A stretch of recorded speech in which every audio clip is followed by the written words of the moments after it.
માંગરોળ તાલુકાના આમખુટા ગામે તસ્કરોએ ઘરને નિશાન બનાવી રોકડ રકમ અને ઘરેણાંની ચોરી કરી તડખાટ મચાવ્યો છે. માંગરોળ તાલુકાના આમખુટા ગામની આ ઘટના છે. આમખુટા ગામના ઉત્તમભાઈ ગામિતના ઘરને નિશાન બનાવવામાં આવ્યું છે તસ્કરો દ્વારા.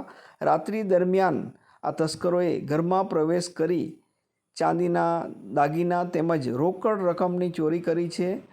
સામાન વેરવિખેર જોવા મળી રહ્યો છે. તિજોરી તોડી કિંમતી સામાનની ચોરો દ્વારા ચોરી કરવામાં આવી છે.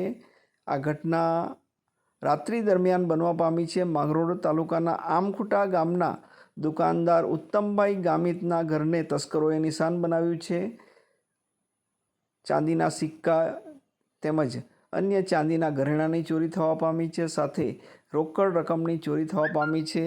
આ ઘટના સંદર્ભની જાણ વાંકલ આઉટપોસ્ટ પોલીસને થતાં પોલીસ ઘટના સ્થળે દોડી આવી હતી અને હાલ આ ચોરીના ગુના અંગે તપાસ ચાલી રહી છે.